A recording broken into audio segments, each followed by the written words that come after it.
Muito bem.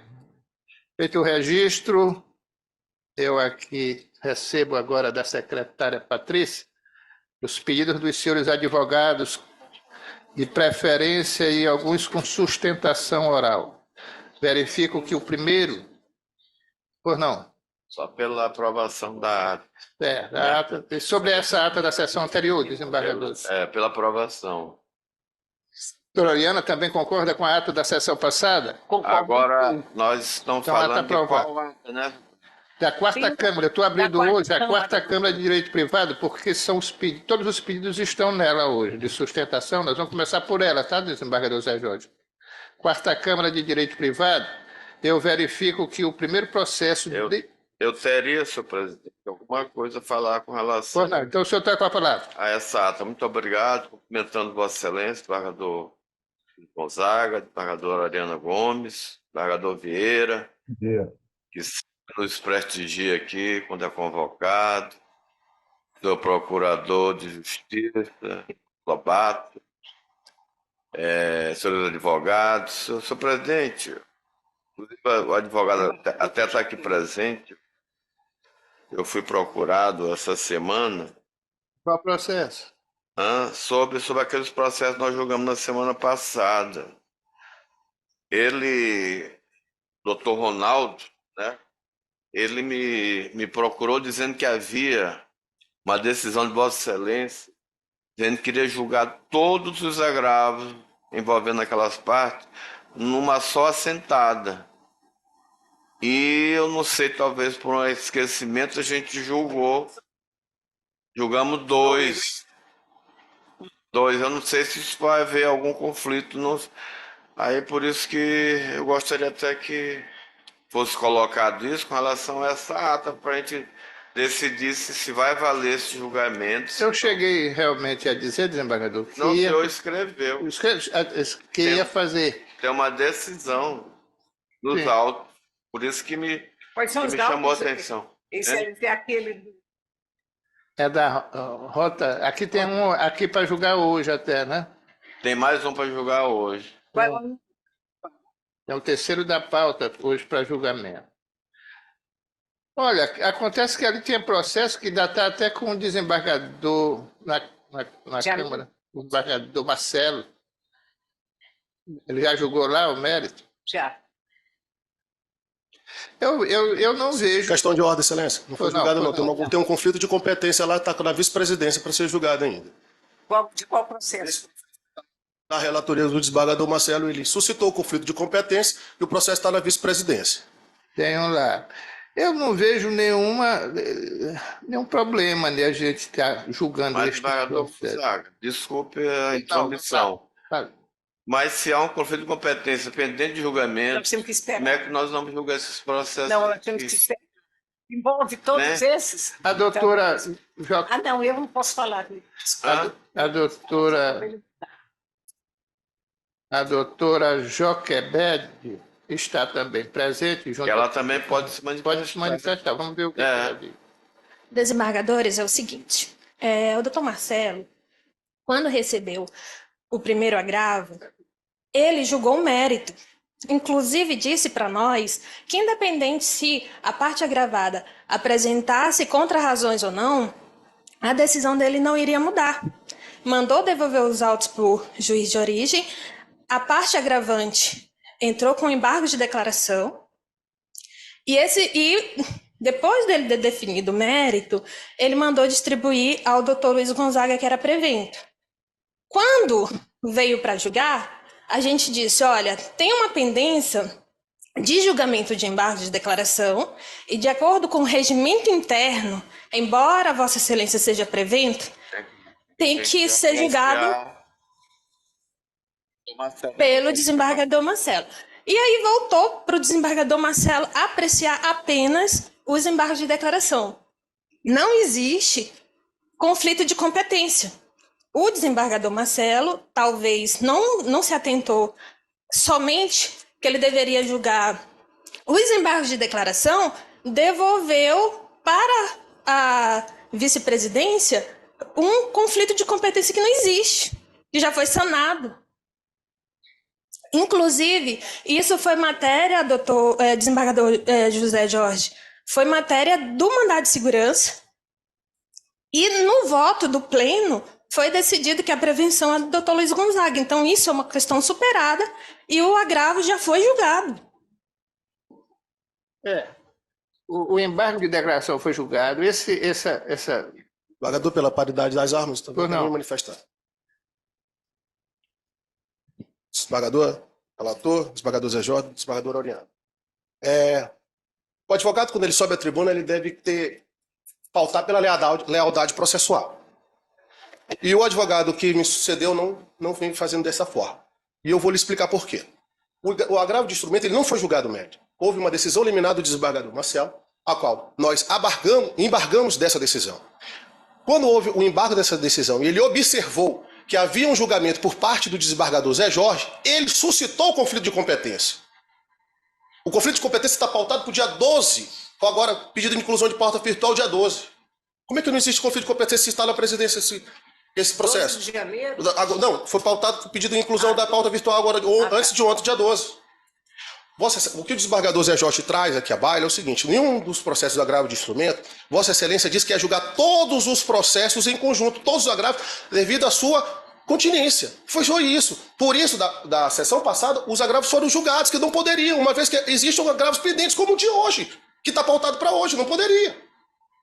Deveriam todos ser reunidos e julgados. Essa questão que Essa questão exatamente que o desembargador Zé Jorge está levantando. Muito obrigado, Excelência. Eu queria só explicar que o senhor expressa o seguinte: o que está marcado da sessão do dia 12? Esse conflito de competência. Não, foi pedido inclusão de pauta virtual, um conflito de competência. Vai ser julgado aonde? Pela vice-presidência. Na vice-presidência. Ela pediu pauta. Está para 12 até... Não, ele pediu a inclusão de pauta. Não está marcado. Está em pauta virtual. Está em pauta virtual. Já está sendo julgado na pauta virtual. Não, ele pediu a inclusão. Ainda não está. Não. Vai ser julgado depois do próximo recesso. ano. Fora isso, tem a sua decisão que Vossa Excelência disse que todos os agravos deveriam ajudar em conjunto quando voltasse esse agravo que está lá com o desembargador Marcelo. Então, exatamente o que o desembargador Zé Jorge está... O que o senhor sugere, desembargador Zé Jorge, daquele que foi julgado semana passada?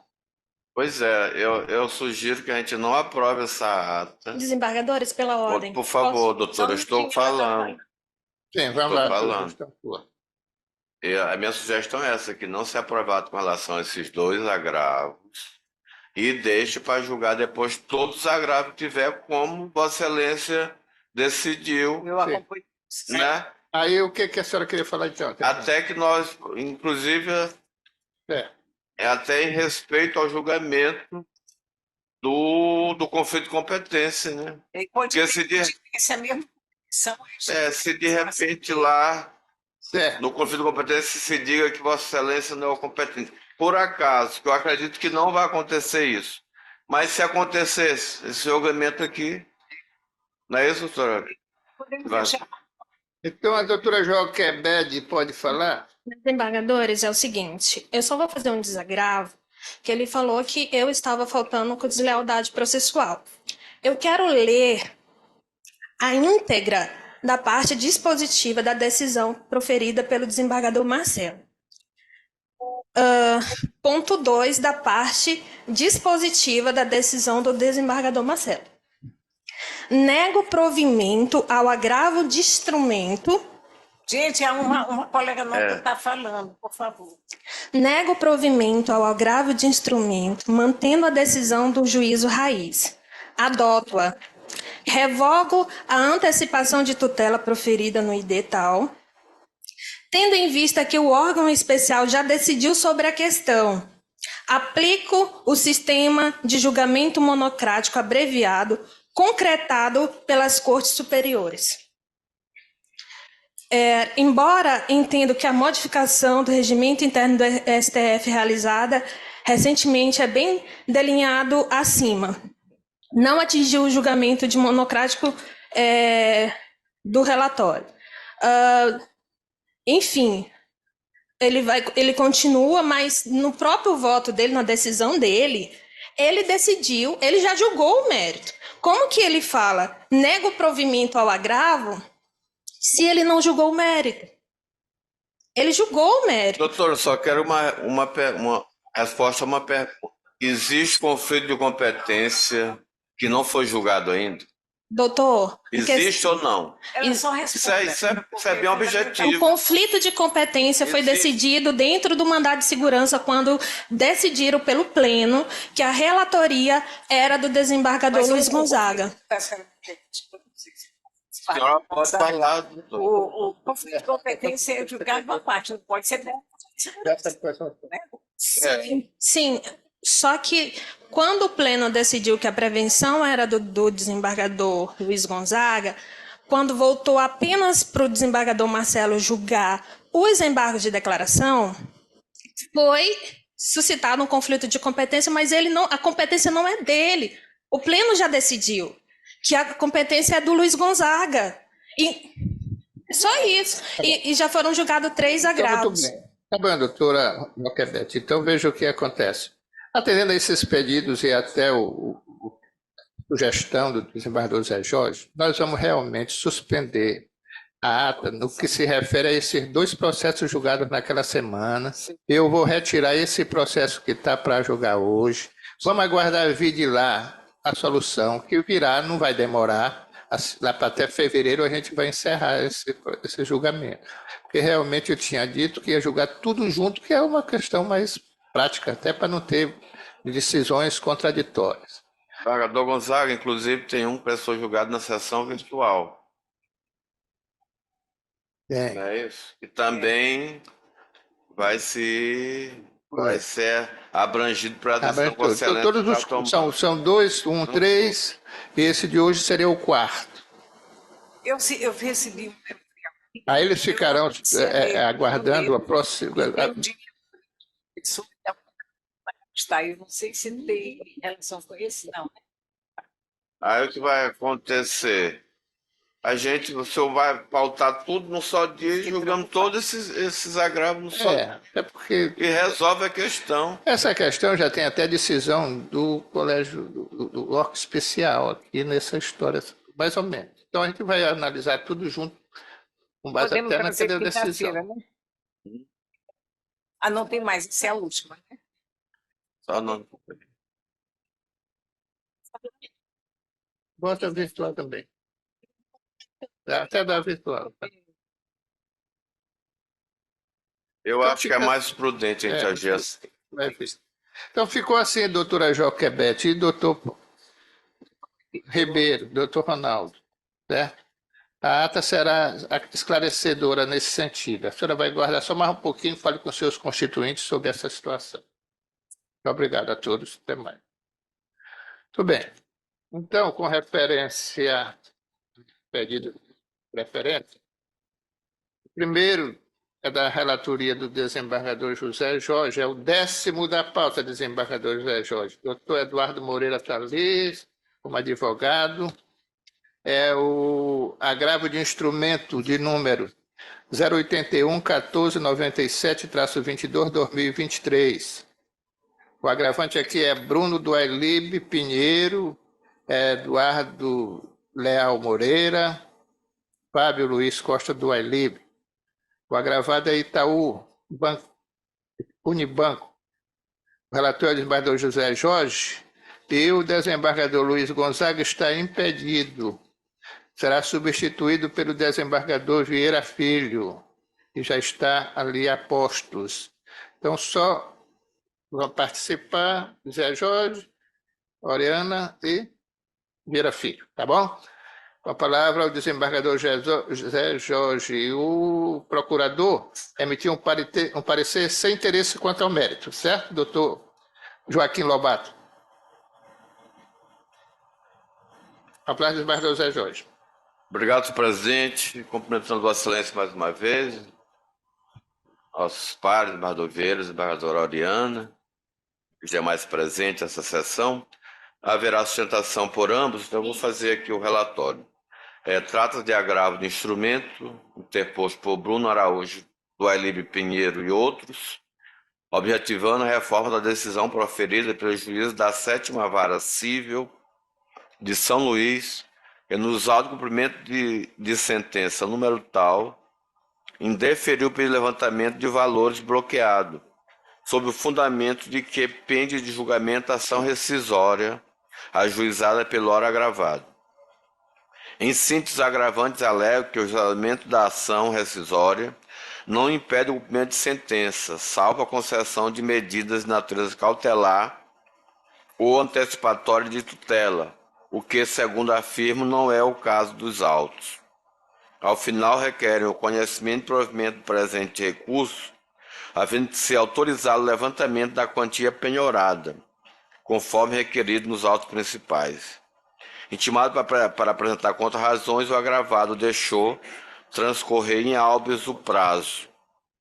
O parecer da Procuradoria-Geral da Justiça, como já dito pelo nosso presidente, é pelo conhecimento do recurso. Eis o relatório.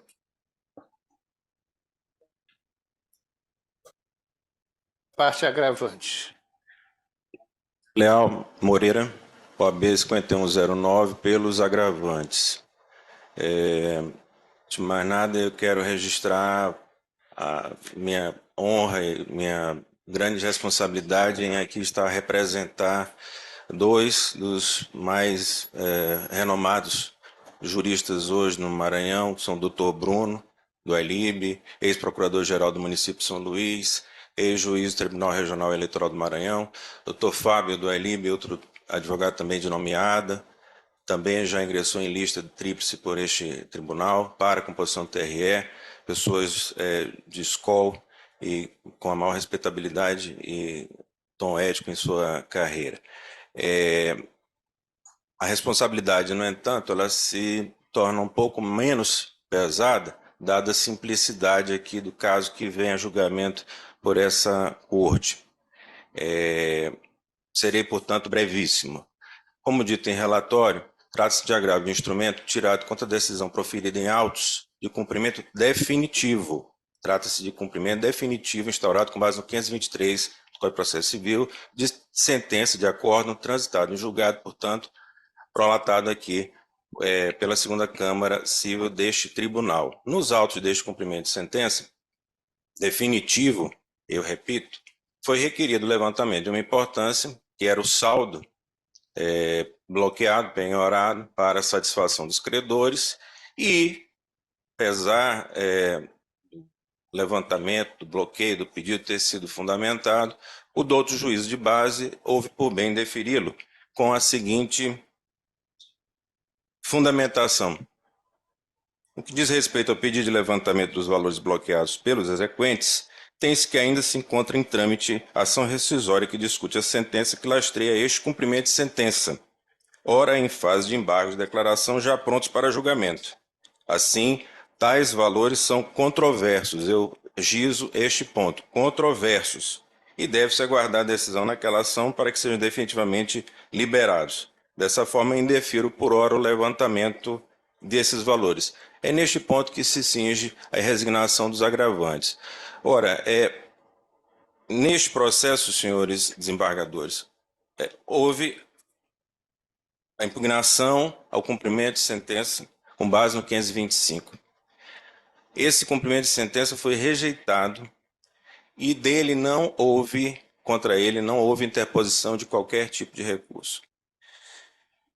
Ao invés de fazer a impugnação por meio de um agravo de instrumento, um pouco antes, houve a propositura de uma ação rescisória que foi distribuída a Vossa Excelência, senhor desembargador Luiz Gonzaga, e daí porque gerou-se o impedimento de Vossa Excelência de participar deste julgamento.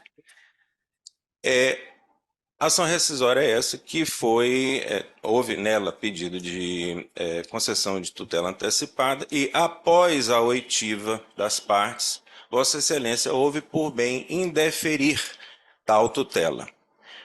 E, contra essa decisão de Vossa Excelência, foi interposto o agravo interno. O julgamento do agravo interno restou prejudicado porque, na mesma sessão, Vossa Excelência, juntamente com as segundas câmaras cíveis reunidas, julgaram o mérito da ação rescisória, que foi julgada à unanimidade improcedente. Quando houve o pedido de levantamento, que foi decidido pela decisão objeto deste agravo, já tinha havido a publicação, inclusive, do acordo. Entretanto, do outro juízo de base, houve por bem decidir como decidiu. No entanto, sabemos todos que aplica-se ao caso a regra do artigo 969 do Código de Processo Civil, segundo o qual o cumprimento da sentença, que é objeto da ação rescisória, não fica obstado em razão da propositura tão só dessa ação, a menos que haja o deferimento de uma tutela de urgência, seja provisória, seja, de natureza antecipatória, seja cautelar, o que, como já dito, não houve neste caso, não houve essa decisão. E para mais disso, já houve, como eu disse, os embargos de declaração sobre o acórdão da rescisória e, depois de julgados esses declaratórios, que também foram rejeitados, houve a interposição de um recurso especial ao STJ, recurso esse que também foi inadmitido por decisão da presidência deste Tribunal de Justiça. Hoje pende, efetivamente, um agravo em recurso especial perante o STJ, que ainda está concluso na presidência daquele tribunal. Onde quero chegar? Todos os requisitos para o deferimento da quantia bloqueada se encontram reunidos neste caso. E, lá do outro, nenhum dos requisitos que autorizariam uma decisão como a arrostada vigem, perduram, existem, remanescem.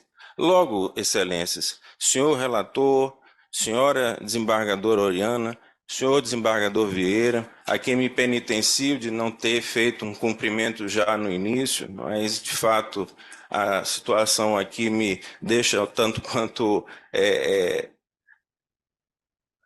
tenso pela própria, como disse, responsabilidade envolvida, mas fato é, não existe supedâneo algum processual, legal, e eu diria mesmo de justiça para que se mantenha essa decisão. De sorte que, já me dirigindo para a conclusão, eu rogo, meu nome, que também sou parte, e dos demais agravantes, que seja provido esse recurso, que, diga-se passagem, não teve pedido de liminar, para que seja, enfim, deferido o levantamento, reformada a decisão e deferido o levantamento da quantia bloqueada nos autos de base. É o que se pede. Agradeço muito a atenção de Vossas Excelências. Pois não. Muito obrigado, doutor. Com a palavra, então, agora a parte agravada pelo prazo regimental de até 15 minutos. Obrigada. Eu desejo a todos um bom dia. Lorena Pitanga Varjão, falando em nome do agravado Itaú Unibanco. Eu cumprimento essa colinha da Câmara, cumprimento também a todos os desembargadores presentes, Ministério Público, os servidores e também um nobre colega a qual divido a tribuna, mesmo que de forma virtual. Excelências, como bem posto pelo ilustre colega inicialmente, a questão aqui tratada, embora tenha uma simplicidade em relação à decisão interlocutória, ao fundamento que está sendo aqui discutido, estamos falando de um relevante, um vultuoso valor que envolve essa discussão na ação rescisória e também no cumprimento de sentença em relação a valores de honorários. Estamos falando aqui de mais de 2 milhões na ação rescisória, que ainda estão sendo discutidos, como trazido aqui pelo nobre colega, ainda se encontra no STJ, aguardando esse julgamento do agravo em sede de recurso especial e também, basicamente, mais 2 milhões em relação ao que já foi desbloqueado de excedente no cumprimento definitivo de sentença da ação inicial, da ação de conhecimento, e que onde apresentou justamente o magistrado Acó essa decisão de que, por bem aguardar, tendo em vista, inclusive, esse valor, essa discussão que se encontra ainda na ação rescisória, para que esses valores não sejam levantados. Já estão garantidos, sim, excelência, já estão garantidos, inclusive, no cumprimento de sentença, esses valores, eles se encontram devidamente bloqueados, não vai ocorrer nenhum desvio desse valor para ao fato de ter algum risco ali imposto a descumprimento ou não liberação desses valores por parte do Itaú Unibanco, caso venha a não ser exituoso em seu recurso na ação rescisória, mas ainda assim, como por bem e por cautela o magistrado Acor ter apresentado essa decisão justamente com esse fundamento de se aguardar a esse desenvolvimento, esse julgamento, trânsito em julgado dessa ação rescisória. Então, excelências, o que basicamente aqui o banco pugna em relação a esse improvimento do recurso interposto pelas partes, pelos agravantes, é o fato de que ainda há ali uma decisão pendente de ser acolhido ou não esse recurso no STJ, de modo que esse valor, se disponibilizado às partes, o banco teria uma dificuldade em caso de uma reversão dessa decisão, de um julgamento, ou um retorno, inclusive, porque o objeto da ação rescisória é justamente o julgamento em grau de apelação, do acórdão da decisão, monocrática, que foi proferida lá atrás na ação de conhecimento em relação a essa apelação, na recuperação desses valores, tendo em vista a vultosa quantia, como já é de conhecimento de Vossas Excelências em relação ao relatório que consta dos autos e ao relatório apresentado também pelo excelentíssimo desembargador José Jorge, em relação aos valores que estão sendo ali discutidos e que já estão garantidos, não havendo nenhum risco efetivo em relação ao fato deles estarem ali bloqueados e disponíveis até a conclusão, até o trânsito julgado do mesmo. Então, basicamente, excelências, o que o banco pugna aqui é que não há nenhum risco em relação ao fato de estar ali esses valores de forma constritados e em razão a essa vultuosa quantia e que de modo não haverá nenhum prejuízo às partes aqui envolvidas, aos honorários que se encontram ali disponibilizados e bloqueados nesse processo de conhecimento, né, definitivo, nesse processo, perdão, de cumprimento de sentença definitivo, de modo que não há necessidade que, como bem fundamentado pelo magistrado Acor, entende o banco também nesse mesmo sentido, e foi assim o pedido que foi feito durante esse cumprimento de sentença, de que esses valores aguardassem esse desenrolar, esse deslinde dessa ação rescisória. Excelências, o que pugna aqui o banco, já me encaminhando para o final, é o improvimento da agravo, a manutenção dessa decisão, tendo em vista que sequer, como bem dito também pelo nobre colega, não houve nenhum pedido liminar nesse agravo que demonstrasse algum risco, ou alguma necessidade, algum prejuízo à parte, se esses valores ficarem ali de forma disponibilizados no processo, ao juízo Acor, e não serem liberados de forma imediata até a conclusão dessa ação rescisória. Eu agradeço a atenção de Vossas Excelências e finalizo. Muito obrigado, doutora Lorena. Eu devolvo a palavra para o relator. Obrigado, senhor presidente. A questão está bem clara aí, tudo que aconteceu, né? Existe a ação rescisória, a ação rescisória já foi julgada pelas segundas câmaras reunidas, cujo resultado foi a improcedência da ação rescisória. Desse acordo, houve o recurso especial ao colendo do Tribunal Superior de Justiça, cujo recurso não tem um condão de conferir efeito suspensivo à ação de base, especialmente ao cumprimento de sentença. Trata-se de honorários advocatícios, não é multa que haveria necessidade de se aguardar o trânsito em julgado. E o meu voto está no sentido, senhor presidente, de dar provimento ao recurso, reformando a decisão agravada e determinando que seja autorizado o levantamento da quantia penhorada, conforme requerido nos autos principais. Eu estou votando nesse sentido porque não vejo nenhum óbice para que se aguarde a decisão lá do STJ. Mesmo porque o STJ poderia ter suspendido o andamento desse cumprimento de sentença e até agora assim não fez. Não há nenhuma notícia nesse sentido. E se tratam de advogados, como foi dito da tribuna, bem conhecidos aqui da nossa capital, e acredito que eles tenham, caso seja revertido, eles têm como arcar com o ônus desse levantamento, né? São pessoas responsáveis, não vão querer. Tecnicamente, processualmente, eu não vejo nenhum óbice, mas Esse é o meu voto e aguardo o pronunciamento da desembargadora Oriana e do desembargador Vieira sobre a matéria. Muito bem. E a desembargadora Oriana, como vota? Eu estou vendo aqui a sentença, o que deu origem a esta demanda. Foi uma cédula de crédito hipotecário em que pese a doutora, até notei aqui quando ela falava muito bem pelo banco Unibanco, e quando ela falava eu dizia, ela tem razão porque o dinheiro não foge do banco mesmo, está lá garantido.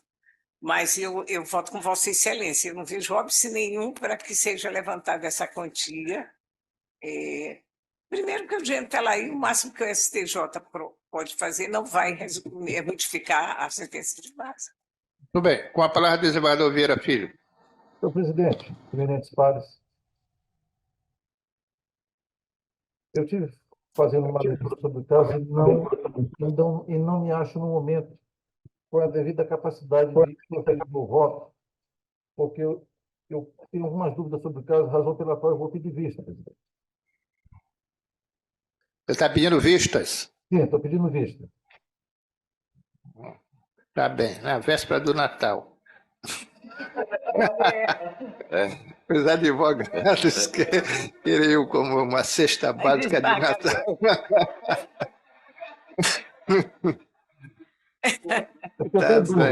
Eu estou com dúvidas, eu não gosto de qualquer dúvida sobre o entendimento. Então, o processo está suspenso o julgamento a pedido de vista do desembargador Vieira Filho, depois do voto procedente do desembargador relator, no que foi acompanhado pela desembargadora Oriana. Tá bom. Aqui está com vistas ao desembargador Vieira. Excelências, eu agradeço a atenção, eu desejo a todos um bom trabalho e também boas festas, já que eu ouvi que essa é a última sessão desta Colém da Câmara. Agradeço e tenham um bom dia a todos.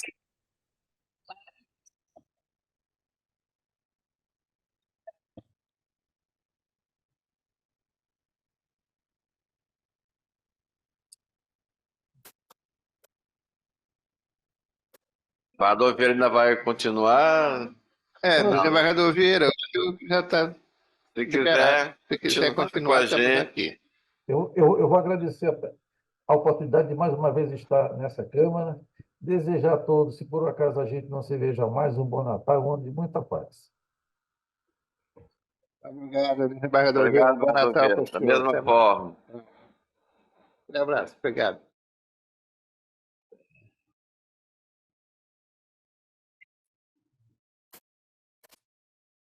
Muito bem, então agora nós vamos passar ao nono processo da pauta, que é outro pedido de preferência da relatoria do desembargador Zé Jorge. É o agravo de instrumento de número 081-5577-29-2023. O agravante aqui é Savini Cerejo Sawaia. Falará pelo agravado apenas, né? E o agravado é Rosalina Leite de Macedo e outros. Está escrito para manifestar-se para o advogado da parte agravada, doutor Valnei. Doutor Valnei, no caso aqui é o doutor Pablo Naue. Então, com a palavra o desembargador José Jorge, o relator, o parecer é pelo provimento desse recurso. Parecer mantido, doutor Lobato? Mantido, doutor Luiz Gonzaga. A palavra do desembargador José Jorge, o relator desse processo anunciado. Se apresenta traço de agravo no instrumento com pedido de efeito suspensivo, interpor por Savini Cerejo Sawaia, em face da decisão prolatada pelo prejuízo da vara agrária, que nos autos da ação de reintegração de posse tal, ajuizada pelos ora agravados, indeferiu os pedidos formulados pelo ora agravante, concernente à produção de prova pericial e de declaração de incompetência da vara especializada. Em suas razões recursais, o agravante sustenta, em síntese, a incompetência do juiz da vara agrária, uma vez que uma lida juizada por 4 herdeiros de um único proprietário de imóvel em face de um vizinho não se trata de litígio rural coletivo a atrair a competência estabelecida no provimento 18/2021 da Corregedoria Geral de Justiça do Maranhão. Aduz ainda a nulidade de citação, eis que as razões desconhecidas, que por razões desconhecidas a certidão, seu número tal, afirma ter citado e intimado acerca da apresentação na pessoa do requerido, sendo possível estar em 2 lugares ao mesmo tempo, como já sublinhado no dia do suporte de citação, o requerido encontrava da cidade de São Luís, distante 200 quilômetros e mais de 3 horas de viagem de automóvel. Desse modo, entendo que deve ser revogada a decretação da revelia, já que a citação não pode ser considerada válida.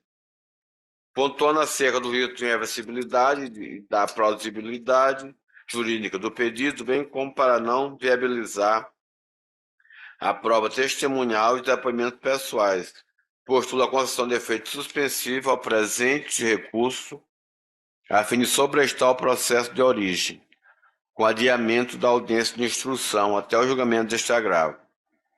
No mérito, requer o provimento do recurso. Em decisão do edital, deferir o efeito suspensivo pleiteado, contra as razões apresentadas e o parecer pelo conhecimento e provimento do recurso ao relatório.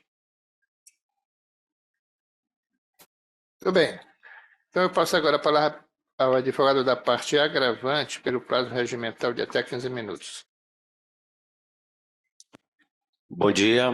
Para fins de registro, Pablo Alves Nauer, OAB 10.197. Bom dia, excelentíssimo desembargador, desembargadora Oriana, que nos abrilhanta nessa sessão com sua doçura, desembargador Luiz Gonzaga. A situação aqui, e aí eu peço venha, já alerto que quem iria fazer a sustentação ia ser o meu colega, Dr. Valnei Abreu, infelizmente teve um problema de saúde, eu estou aqui substituindo, com certeza não à altura do meu colega, mas tentarei fazer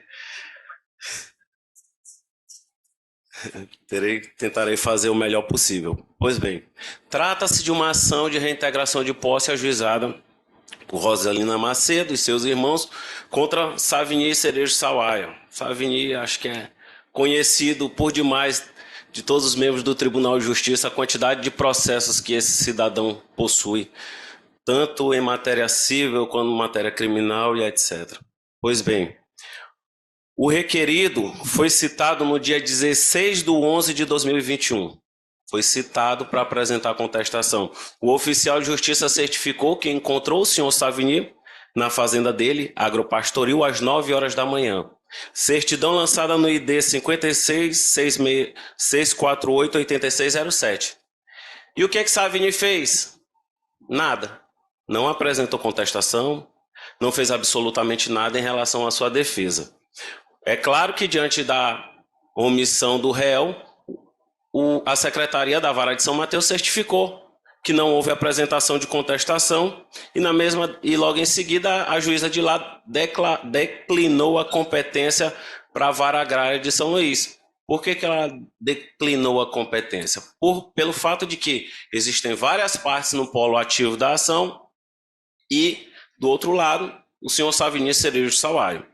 Pois bem, depois de mais de 6 meses, desembargador Gonzaga, desembargadora Oriana, mais de 6 meses daquele ato de citação, o senhor Savini apresentou contestação.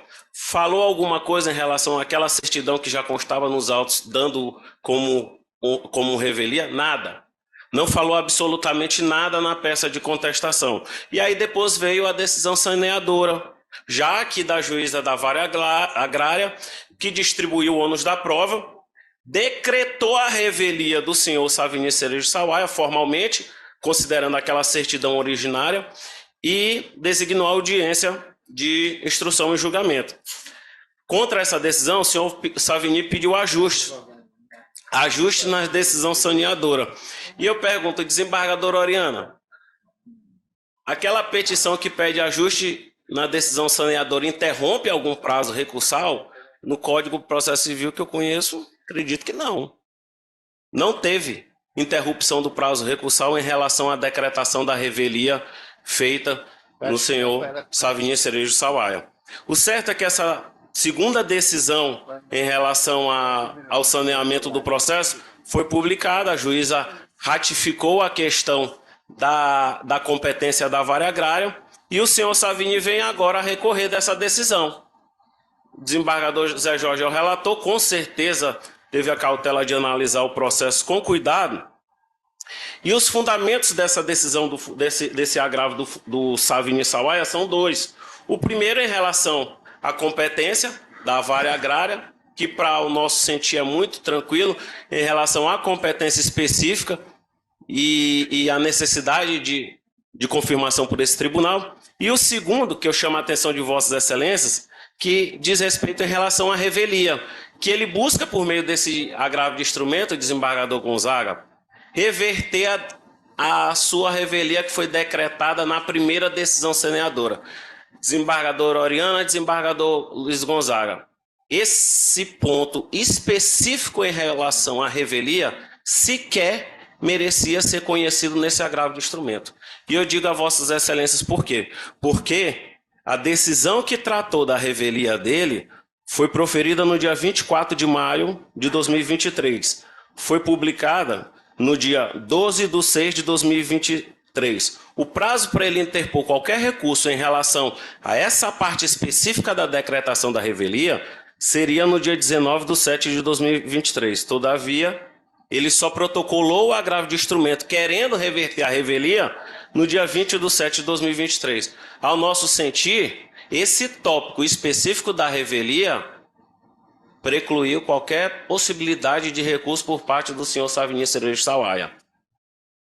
Por quê? Porque na segunda decisão de saneamento que a juíza proferiu, nada tratou em relação a esse ponto. Esse ponto já havia sido debatido na primeira decisão e tão somente nessa, desembargador. Tão somente nessa. Qualquer petição que o senhor Savini protocolasse querendo requentar essa matéria da revelia, não interrompe o prazo recursal. É simples assim. É simples assim o litígio. E ainda que Vossas Excelências queiram superar e enfrentar o mérito dessa questão da revelia, a nosso sentir, também parece que não existe nenhuma razão que albergue o direito do agravante. Porque qual é o fundamento dele? Olha, a nulidade de citação, ocorreu nulidade de citação, e eu provo mediante uma conversa de WhatsApp que eu tive com meu filho, dizendo que eu estava em São Luís do Maranhão e não em São Mateus. Pelo amor de Deus, desembargadores, com toda a vênia, uma conversa de WhatsApp é facilmente manipulada. Meu filho tem 9 anos de idade e me ensinou a fazer isso, mostrando, olha papai, olha o que eu aprendi no TikTok, meu filho. Basta você colocar aqui localização diversa, se eu quiser eu apareço no Rio de Janeiro, em Miami, em qualquer lugar.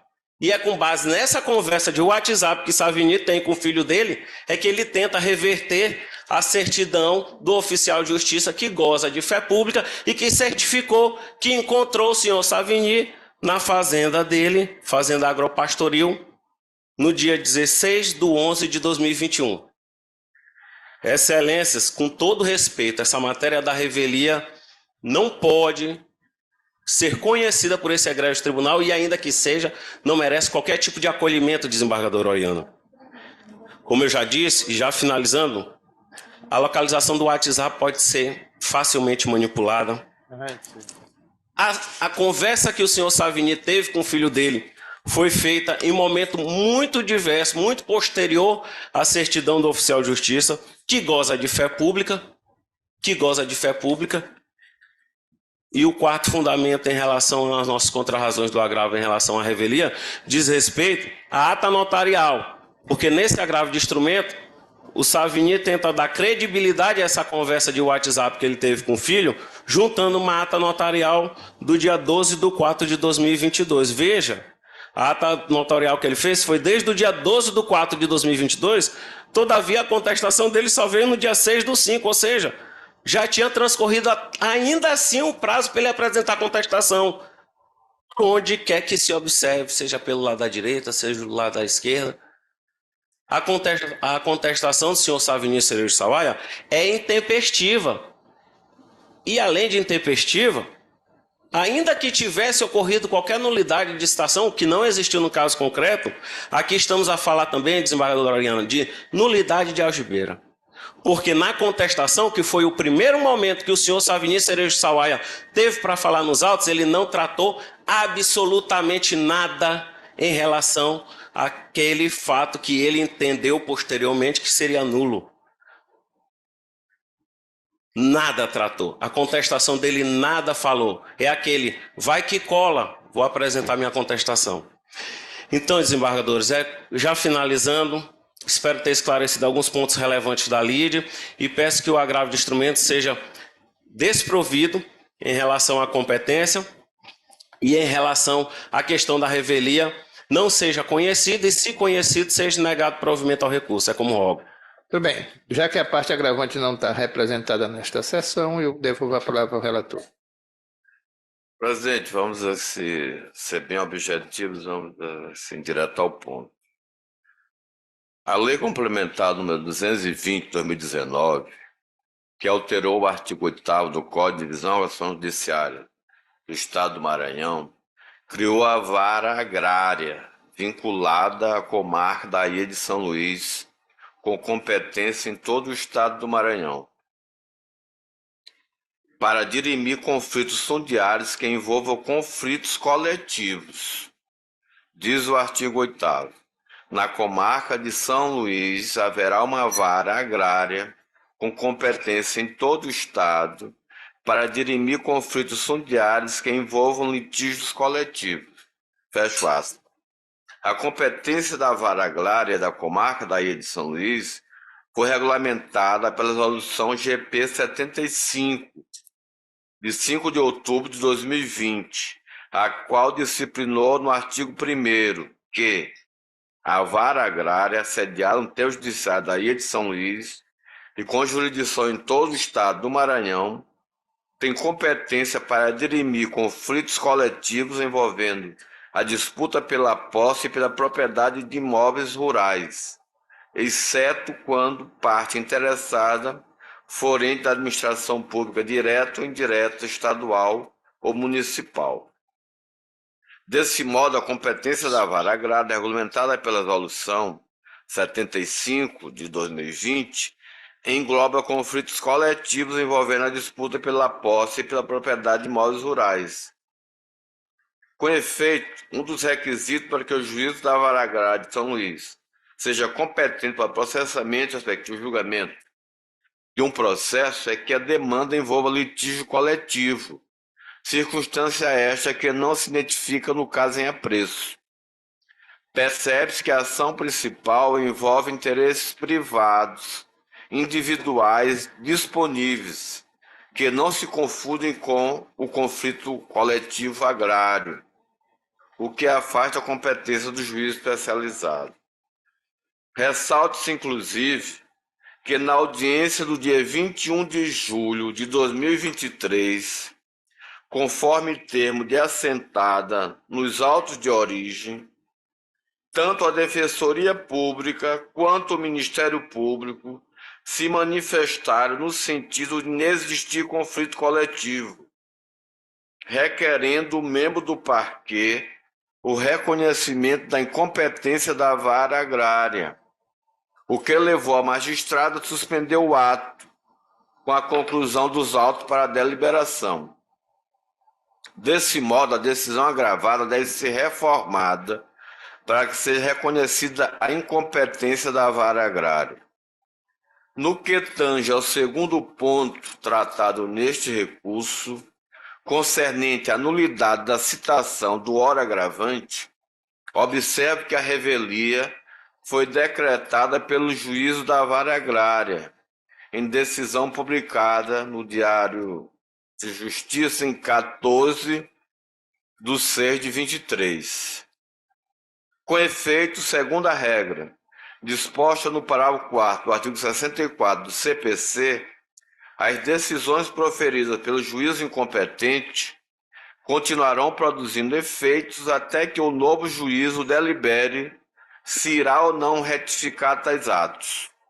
Assim, entendo que o juiz da primeira vara da comarca de São Mateus ainda poderá decidir a respeito da revelia, de modo que a análise neste momento processual implicaria supressão de instância.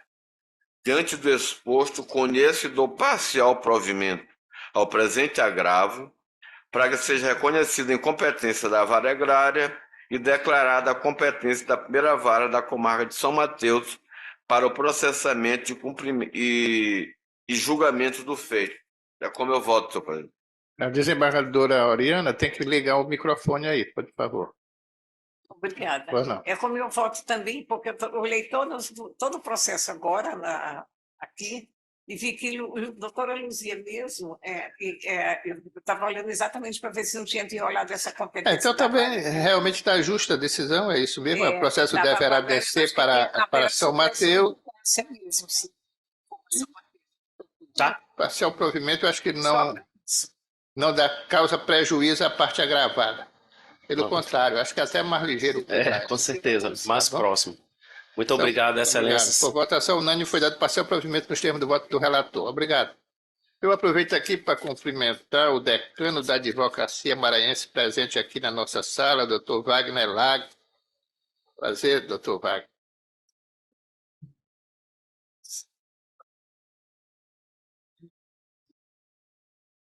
Bem, dando preferência aos demais. Pedido de preferência, eu estou vendo aqui que tem o quarto da minha relatoria. O quarto é um agravo de instrumento, está vendo, desembargadora Oriana? De número 081-5096-66-2023. O agravante aqui é Apvida Assistência Médica Limitada. Está inscrito para manifestar-se pela Apvida. Quem? O doutor Flávio.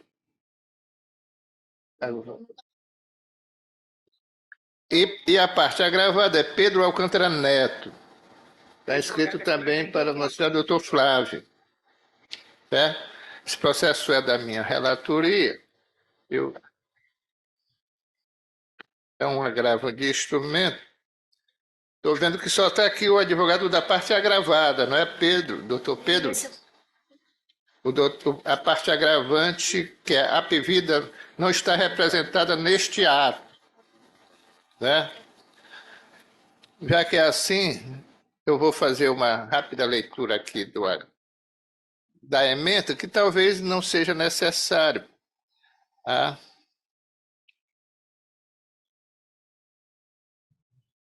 É um agravo de instrumento, está vendo? É falta de urgência deferida. Doutora Oriana, é o seguinte, isso aqui é um pedido da parte que foi o senhor Pedro, pediu ao juiz lá da 8ª Vara Civil para que fosse ele,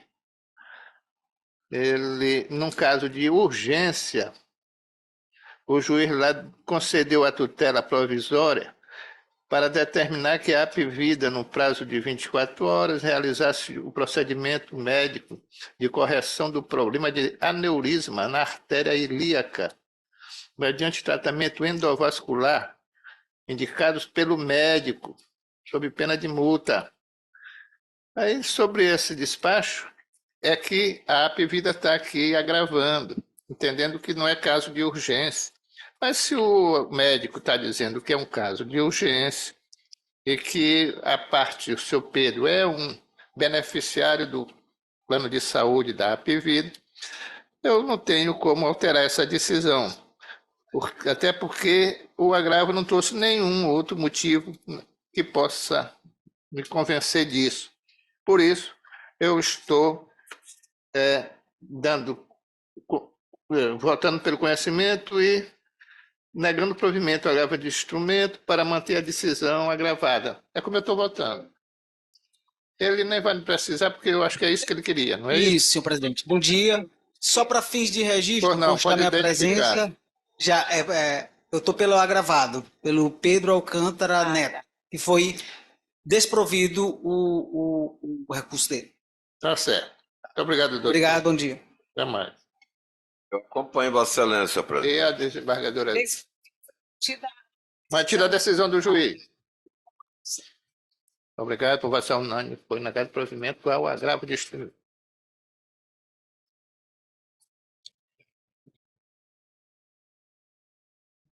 O próximo processo de pedido de preferência é o segundo da pauta, desembargador Zé Jorge, da sua relatoria, É a apelação de número 0800 168 59 2023. Apelante Maria das Neves Bandeira da Silva.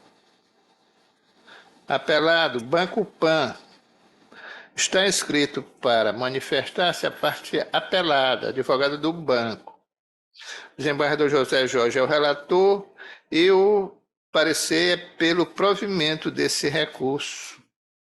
Certo, doutor Lobato? Com a palavra o desembargador José Jorge. Para falar só o advogado do banco, né? Só do banco.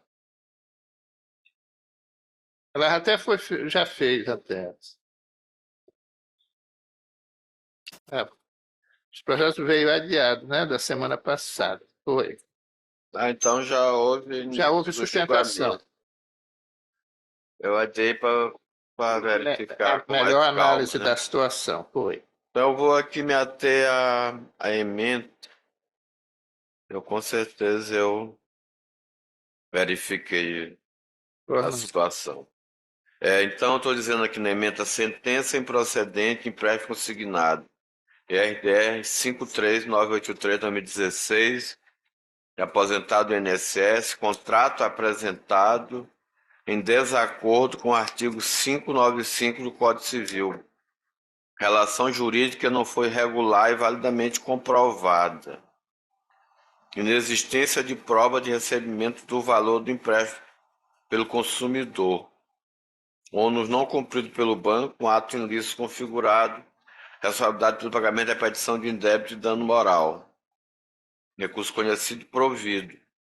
Em caso o banco apelado apresentou célula de crédito bancário apenas subscrito por 2 testemunhas, mas sem assinatura a rogo, em desacordo com o determina no artigo 595 do Código Civil. Outro se não comprovou o pagamento do numerário por meio de TED, transferência eletrônica disponível, autenticado mecanicamente, ou outro documento plausível, capaz de atestar sem dúvida o recebimento do valor pelo consumidor, ou seja, o ingresso do valor contratado no patrimônio do mesmo, não se descobrindo do seu ônus. Porquanto a instituição financeira não comprovou a existência do contrato de forma válida, bem como o ingresso do valor contratado no patrimônio da parte apelante, deve o contrato ser considerado inválido, devendo arcar com a repetição do indébito nos termos da terceira tese firmada no IRDR e danos morais suportados pelo consumidor. A valorização do dano moral deve ser fixada em R$3.000 e, tendo em vista a procedência do pedido da apelante, deve ser invertido o ônus da sucumbência, de modo que o banco deve arcar com o pagamento em 15% do valor da condenação, nos termos do parágrafo 2º do artigo 85 do CPC. Então, eu estou aqui, senhor presidente, dando provimento ao recurso. Esse processo não foi para a Procuradoria, nos termos do artigo 677 do Regimento Interno. É como eu voto. E a desembargadora Auriana? Também vou acompanhar o relator. A votação unânime foi dado provimento nos termos do seu voto. Obrigado. Obrigado, doutora. Próximo pedido de preferência aqui é o 11º da pauta, da relatoria do desembargador José Jorge. Apelação de número 080-3725-55-2022. O apelante é Maria de Jesus Oliveira. Apelado é o Banco Pan. A mesma advogado está presente para manifestar-se. Doutora Thaís Antunes, pelo Banco Pan. A palavra do desembargador José Jorge. Parecer pelo provimento. O parecer é pelo provimento, senhor presidente, mas eu aqui estou em desacordo com o parecer, por isso que a doutora Thaís não abre necessidade de se manifestar. Eu estou dizendo o seguinte: sentença improcedente, empréstimo consignado, aposentado do INSS também, contrato válido e disponibilização do numerário por TED, ônus cumprido pelo banco, apelo desprovido em desacordo com o parecer. Isso que eu estou votando. E a desembargadora Auriana? Eu acompanho o relator. Eu também estou acompanhando. Por votação unânime, foi negado provimento ao recurso nos termos do voto do relator. Próximo pedido de pauta é da minha relatoria, o 8º da pauta, que eu estou anunciando. Apelação de número 080-52-20-34, apelante Banco Pan. Apelado Jovita Silva. A doutora Thaís também está de prontidão. Nesse caso aqui também eu estou vendo que o juiz julgou procedente os pedidos, condenando o banco a pagar um dano moral de 4 mil. E eu verifico aqui, nesse caso, que a contratação, ao contrário do que entendeu o juiz, foi válida. Tem um contrato devidamente assinado e o dinheiro disponibilizado na conta da pessoa, que é a dona Jovita. E é por isso que eu estou, neste caso, dando provimento a essa apelação para julgar improcedente aquela ação, né? Foi Diante da prova, disponibilizado e tem prova que é diante da prova trazida. Tá certo, doutor? Assim que eu estou votando nesse caso, tá, doutora? Eu acompanhei, parecido com o meu, né? O 7º é a mesma coisa.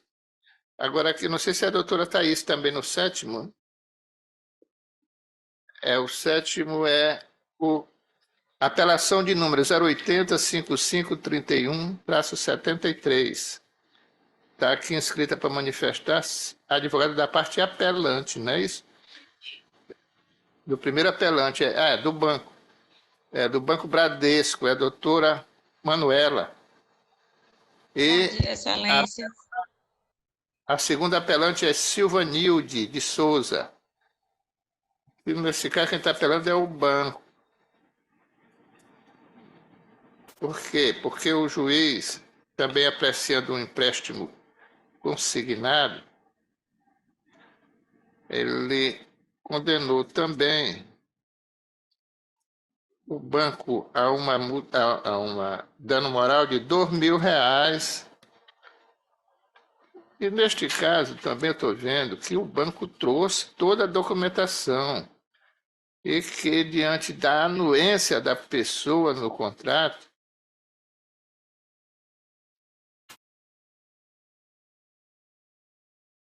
não tem por que haver uma condenação da forma que foi feita.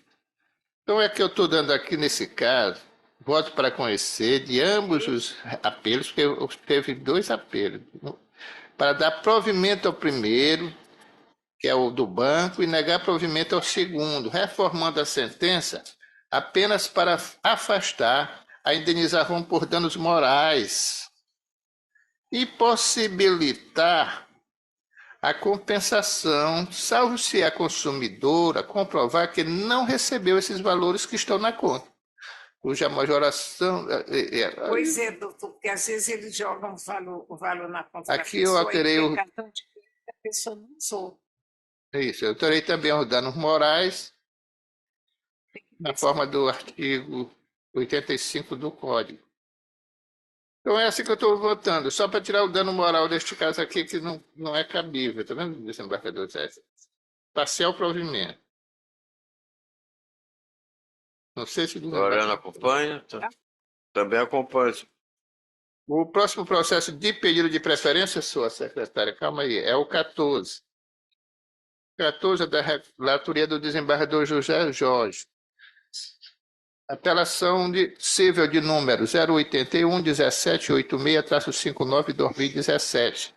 Aqui o primeiro apelante é H. Dantas, Comércio, Navegação e Indústria. Segundo apelante, Companhia de Distribuição Araguaia. Está inscrita para manifestar-se o Dr. Roger Fernandes da Araguaia. E eles são, respectivamente, os apelados. O parecer é sem interesse quanto ao mérito, só pelo conhecimento. O desembargador Zé Jorge, como relator, está com a palavra. Obrigado, senhor presidente. Vai falar o advogado do segundo apelante. Segundo apelante, Companhia de Distribuição Araguaia. Certo. Então, trato os presentes autos de apelações cíveis interpostas por H. Dantas, Comércio, Navegação, Indústria Limitada, e por CDA, Companhia de Distribuição Araguaia, inconformados com a sentença proferido pelo juiz da terceira vara civil da comarca de São Luís, nos autos da ação de cobrança, que julgou improcedente os pedidos da exordial relativos a valores inadimplidos em contrato de transporte de carga marítimo, especialmente respeitantes a demorrage e condenando a parte autora ao pagamento das custas processuais e honorários do advogado, arbitrados em R$1.000. Em seu apelo, a H. Dantas Comércio, Navegação e Indústria reitera que foi contratado para realizar 6 transportes de carga de São Pedro, Argentina, para o porto do Itaqui, nesta capital, pela empresa CDA, por intermédio da corretora Grão Dourado, representada por Roberto Pata, mediante o pagamento do valor da demorrage em $12.000 e o valor do despacho de $6.000, ambos por dia pro rata. Entretanto, a RES somente pagou o valor do frete, tendo deixado de arcar com os custos adicionais que perfazem um total de R$1.354.414. Assim, a primeira recorrente pugna pela reforma da sentença, a qual, no dever na ação de cobrança julgada integralmente procedente. Contra razões apresentadas, a CDA, Companhia de Distribuição Araguaia, por sua vez, também interpôs apelo, limitando sua insurgência ao preço de majoração dos honorários de advogado para 20% do valor da causa. Contra razões apresentadas, a Procuradoria não opinou sobre o mérito do recurso ao relatório. Pois não, eu vou conceder aqui a palavra pelo prazo regimental ao advogado da segunda apelante, doutor Roger. Está na sala? Ou não? Bom dia, Não, bom dia. cumprimento os desembargadores, o procurador doutor Joaquim, os colegas advogados e servidores. Conforme o relatório, trata de uma ação de cobrança de demurge sobre estadia de uns transportes de cargas de 2011. Na época, seria $434.000, convertido que daria o valor de $1.334.000. A apelante alega que foi contratada para 6 operações e que a apelada CDA não pagou os valores de sobreestadia, que são as demurges. Instruiu o processo com um contrato e algumas trocas de e-mail. A própria reconhece que o contrato que ela juntou, a CDA, no caso da apelada, realizou o pagamento integral, seja do frete, da sobreestadia. E que as demais operações funcionaria da seguinte forma: o valor da demurge seria embutido ao valor do frete, fazendo os descontos a cada operação. E que, no final da 6ª operação, ainda restou um saldo de $434.000. E não houve mais operações e que a CDA se negou a pagar esse valor. Só que esse processo foi instruído e não há provas concretas nele. Começando por quê? Os e-mails juntados que ela embasa a cobrança, em nenhum dos e-mails a CDA aparece. As trocas de e-mails entre a Grão Dourado, representada pelo senhor Robério, e pela H. Dantas. E a gente demonstrou que em nenhum momento eles tinham poder para assumir eventual dívida em nome da CDA. Seja para anuir, ratificar. O que era devido, a CDA realizou o pagamento. Tanto que a CDA, eles reconhecem, a CDA demonstrou que o que era devido, os avisos de prontidão, a gente realizou o pagamento. Então, não tem base essa ação. Tanto que em 2014 a gente apresentou um contra-protesto demonstrando, olha, a gente não tem nenhum débito com vocês. A gente não reconhece nenhum débito com vocês. E, surpreende de forma estranha, a apelante alega que a CDA confessou dever esse valor, mas nunca confessou dever esse valor. Na sentença, o juiz foi categórico. Olha, não há nada especificando a questão negocial. São apenas trocas de e-mail que não teve sequer a participação da apelada e que a apelante insiste em meros questionamentos. Ela não comprovou os valores E em nenhum momento ela busca o reconhecimento de existência de um negócio jurídico. Ela busca a cobrança de um suposto valor. A CDA, em nenhum momento anuiu ou retificou qualquer posicionamento de qualquer corretora e o débito que eles cobram foi feito eles elaboraram uma planilha de forma unilateral de um suposto débito de 434 mil dólares. E alega que a gente nunca contestou essa planilha. Olha, o juiz entendeu de forma categórica que é uma prova unilateral. E em nenhum momento a gente contestou primeiro, que a gente não tinha nem conhecimento dessa planilha. E uma prova unilateral não pode ser aceita. Ou seja, em nenhum momento a gente confessou débito, em nenhum momento era devido esse débito. A gente não participou desses e-mails de cobrança. Nas trocas de contratação, você pode passar por todos os e-mails, em nenhum consta a CDA participando desses e-mails. Os e-mails são confusos, porque parte fala que os valores seriam abatidos em fretes, outra hora já dizem que os valores teria valores em aberto, mas em nenhum momento alguém concorda ou discorda desses valores. Eles não demonstraram a constituição do crédito. A gente não há que se falar em contestar uma planilha que a gente nem tinha conhecimento, a gente teve conhecimento desse suposto débito quando a gente foi surpreendido com a ação de protesto por parte deles, que prontamente a gente apresentou um contra-protesto, e a prova unilateral não pode ser admitida. Eles elaboram uma planilha com um suposto débito para embasar sua cobrança, com troca de e-mails que sequer teve a participação da apelada, não justifica uma ação de cobrança.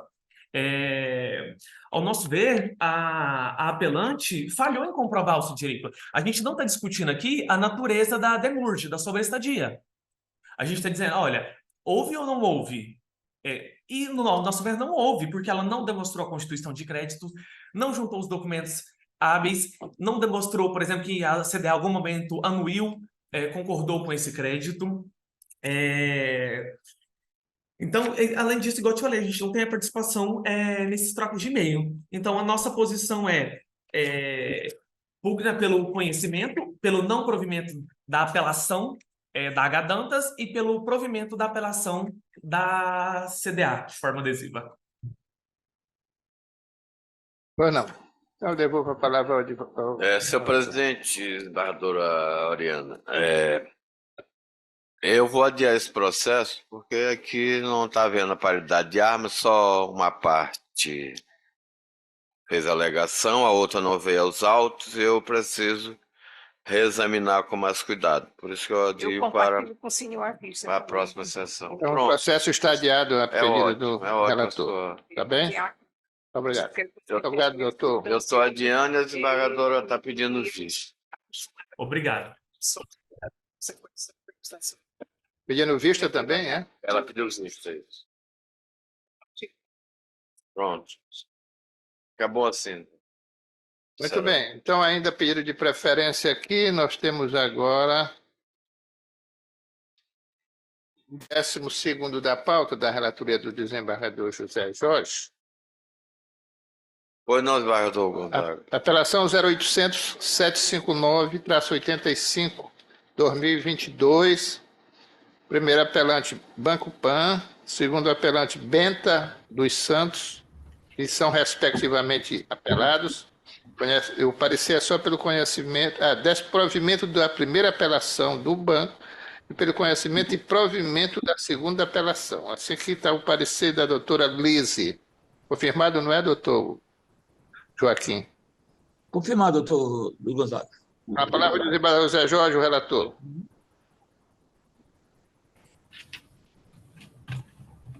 Obrigado, senhor presidente. Haverá sustentação aí nesse caso? Por parte do banco. Do primeiro apelante, não. Primeiro apelante, não é do banco. O primeiro apelante é o senhor Antônio de Pado. Advogado inscrito é o doutor Pedro Henrique. Não, só... primeiro apelante... Banco Pan, tá certo, é o Banco Pan. Está inscrito o doutor Pedro Henrique para manifestar-se. O parecer foi pelo desprovimento do primeiro apelo e parcial provimento do segundo. Verdade. mas o meu voto está em desacordo com o parecer. Estou dizendo o seguinte, eu acho que está aí só o banco está para falar, né? Aí, como meu voto está em desacordo, eu estou provendo per apelo, estou dizendo o seguinte, sentença parcialmente procedente, empréstimo consignado, aposentado do INSS, contrato válido, disponibilização do numerário através de TED, ônus cumprido pelo banco, sentença reformada, primeiro apelo provido e segundo apelo desprovido. Eu estou Tudo bem. E a doutora em Oriana, por desacordo. favor? Só quer mais algum esclarecimento? Pois não. Eu estou dizendo mais no voto aqui. Em caso o apelado juntou aos autos documentos comprobatórios do contrato firmado entre as partes, consistente na crédito bancário devidamente assinado, e a transferência do valor objeto do contrato ocorreu por DOC, TED, para a agência bancária de titularidade da apelante. Então ela recebeu. Tá certo. Então, eu estou de acordo com Vossa Excelência, senhor relator. Oriana, por votação unânime, foi E em dado desacordo com o parecer. provimento ao filho do banco. Os termos do voto do relator na forma como já está sendo assentado pela secretaria. Agora, o processo é da minha relatoria, o quinto. O quinto processo é uma apelação de número 081-3252-62-2021. O apelante aqui é o Banco Itaú. E a apelada é Maria Francisca Santana.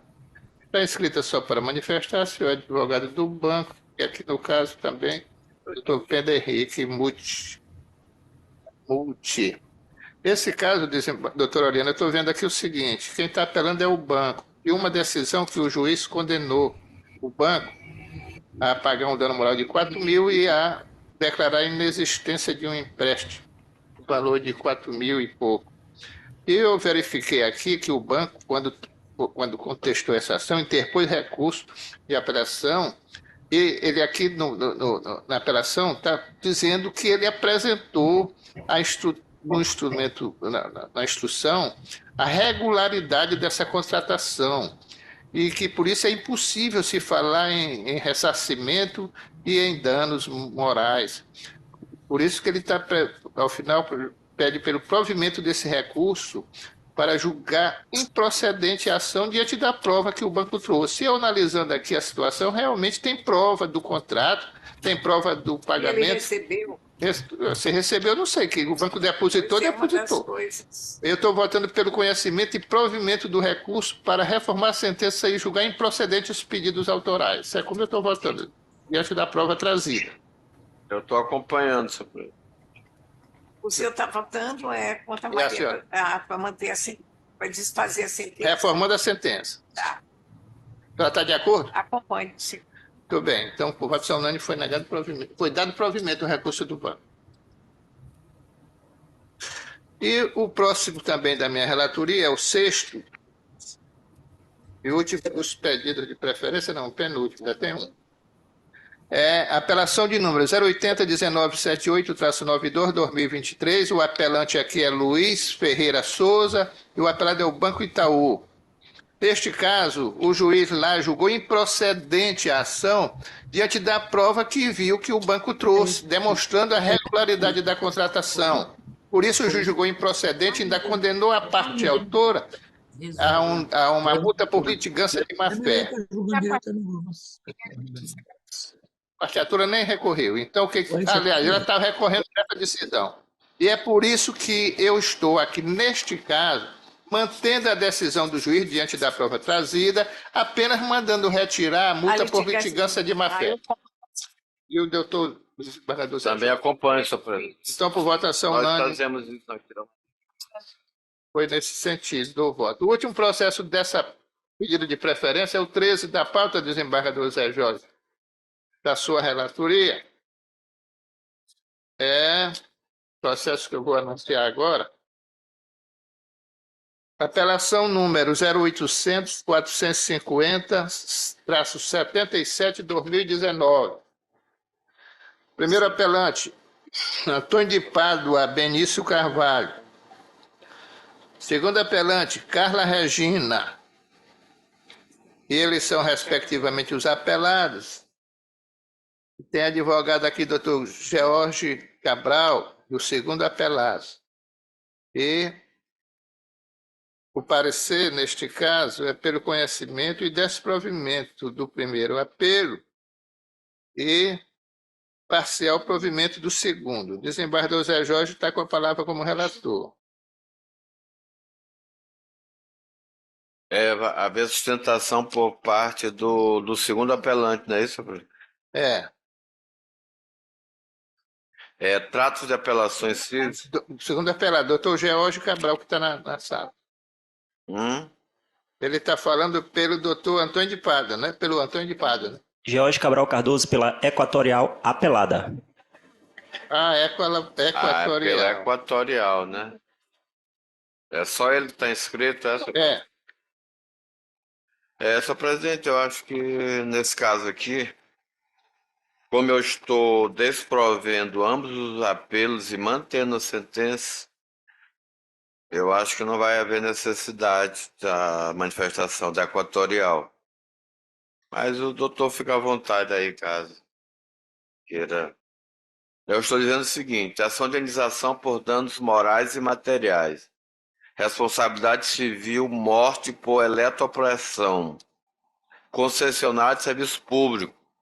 Instalação irregular de ofendícula em cercania de imóvel particular.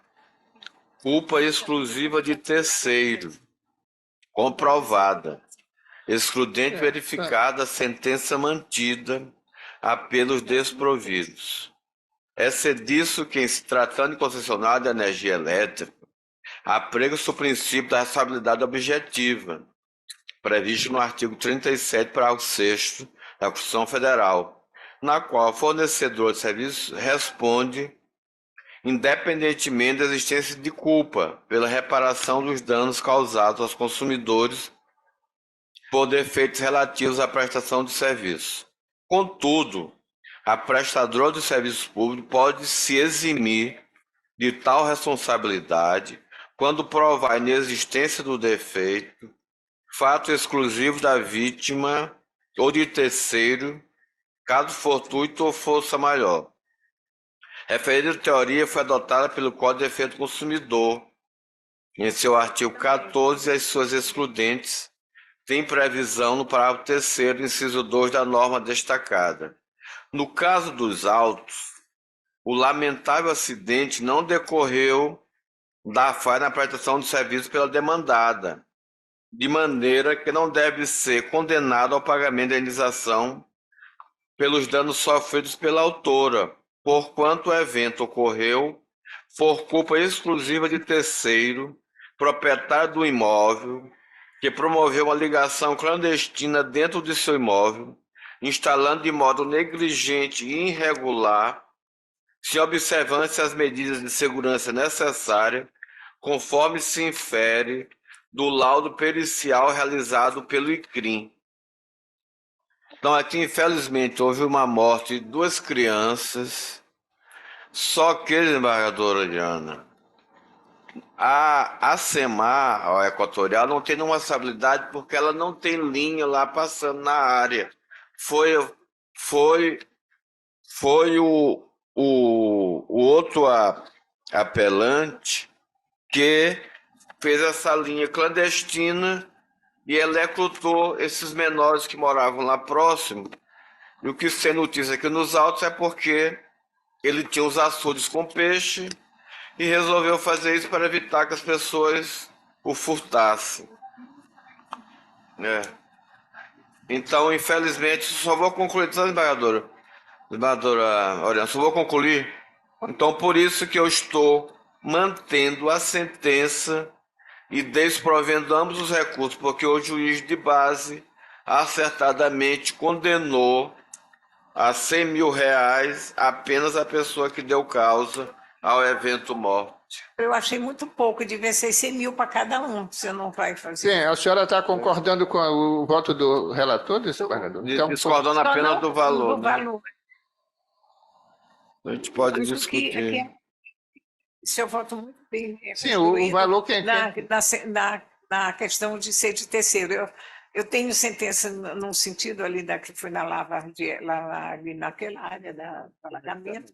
E, por exemplo, a SEMAR podia, o rapaz passou, mas o FII era mesmo da SEMAR. E o tribunal confirmou aqui um alagamento no sentido de fazer uma vigilância sobre essas fazendas, mas se não passa a linha lá, não tem como a SEMAR. Foi uma ligação da residência dele não tem como. Desembargador Gonzaga,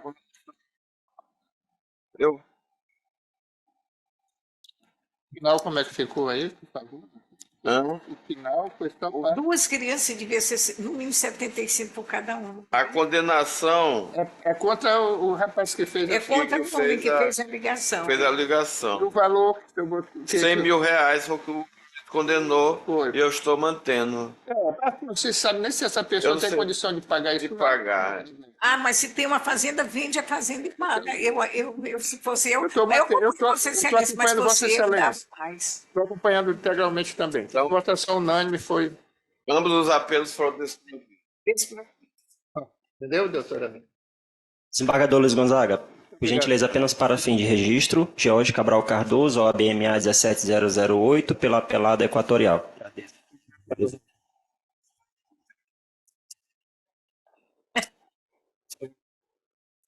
Bem, esses eram os processos dos pedidos de preferência. Agora vamos passar à pauta normal. Eu estou vendo que falta julgar o primeiro da pauta, que eu vou anunciar agora da relatoria do desembargador Zé Jorge, é o seguinte. É o agravo de instrumento de número. Está vendo, doutora Ariana? É o agravo de instrumento de número 080 9960-88 2023. Bom Jardim. O agravante é Claudinei Figueiredo de Souza. Desembargador, esse que tem um pedido de vista, desembargadora Oriana. Né? E o agravado é Amazônia Agropecuária Limitada. Aquele do Claudinei. Esse processo, desembargadora Diana, foi adiado o julgamento a pedido de vista de Vossa Excelência. Depois do voto do desembargador José Jorge, que conheceu e negou provimento ao recurso. Aí a senhora pediu vista e eu estou aguardando a sua manifestação de vista. Inclusive, eu já recebi, já olhei o seu voto. Eu tenho o voto aqui do desembargador José Jorge, que deu passado, e já tenho o seu. E o parecer é pelo conhecimento e sem interesse quanto ao mérito. A senhora está com a palavra, já que pediu vistas. Com a devida vênia ao voto de Sua Excelência, o ilustríssimo relator, desembargador Jorge Querido de Santos, desde já apresento minha divergência para dar parcial provimento ao agravo de instrumento pelos fundamentos colacionados a seguir. Tratam os autos de recurso de agravo de instrumento, no qual o agravante Claudinei Figueiredo de Souza objetiva a liberação da matrícula 1279 mantido junto ao cartório do primeiro ofício extrajudicial de Bom Jardim, Maranhão, de sua titularidade e, ao mesmo momento, busca o bloqueio da movimentação da matrícula do imóvel pertencente ao agravante número 2174, proveniente da matrícula mãe número 317.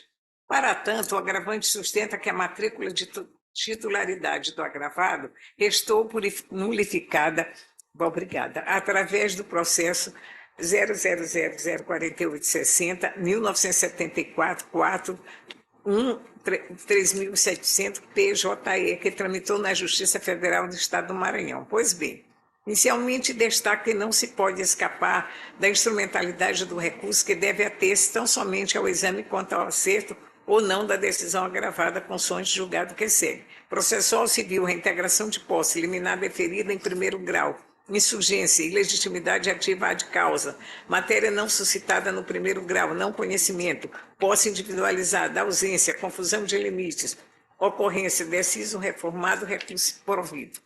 Em sede de agravo de instrumento, cabe ao juiz ou ad quem apenas a análise acerca do acerto ou desacerto da decisão guerreada, sendo vedada a apreciação de matéria ainda não discutida no juízo de primeiro grau, sob pena de suprimir-se grau de jurisdição. Agravo de instrumento número de 71.217 da capital, relator desembargador Monteiro Rocha, JN 28 de 7 de 2005, fecho aspas.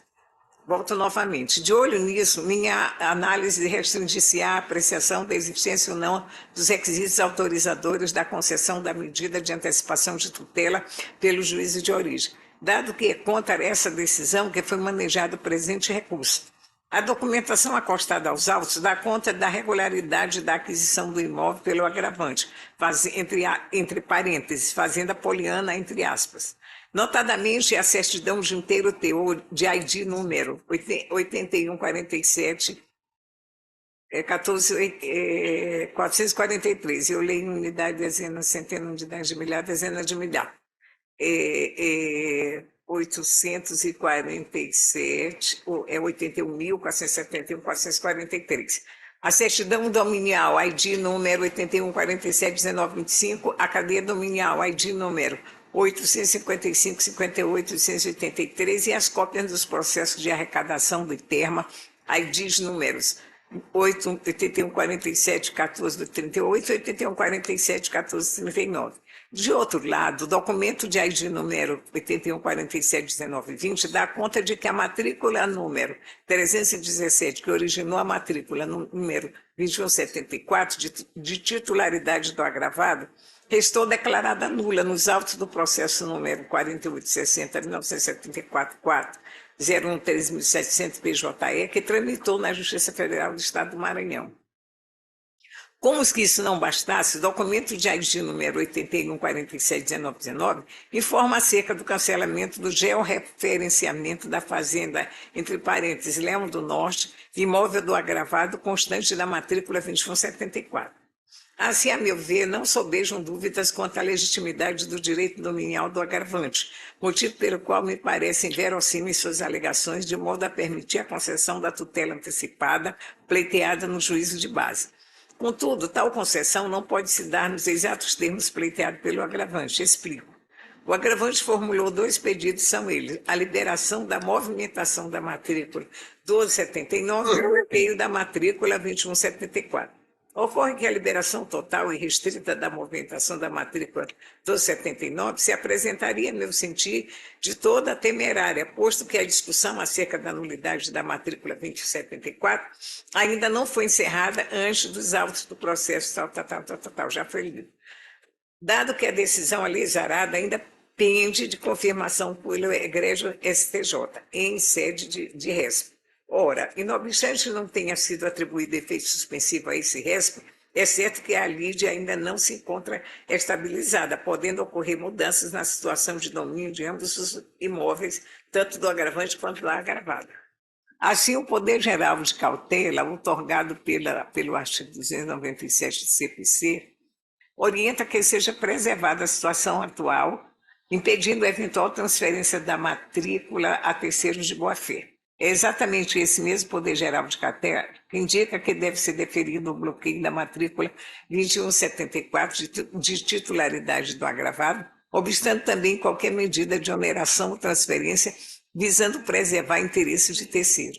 A propósito, colaciono precedente desta Corte de Justiça da lavra do eminente desembargador Ricardo Ailib. Agravo de instrumento, ação declaratória de nulidade de registro público com pedido de liminar, duplicidade de matrículas, revogação da liminar de ofício, ausência de fato novo e manifestação das partes, revogação da decisão agravada, presença dos requisitos do artigo 273 do Código de Processo Civil, verossimilhança das alegações da parte autora e perigo de lesão. Por aplicação do princípio da demanda que condiciona a iniciativa das partes à prestação jurisdicional, o artigo 273 do CPC coloca como primeiro requisito à concessão da tutela antecipada que haja requerimento da parte, fato este que proíbe, portanto, a antecipação seja concedida de ofício pelo julgador. O princípio da prioridade do direito registral imobiliário estabelece que títulos levados a registro devem obedecer à ordem cronológica de suas respectivas apresentações,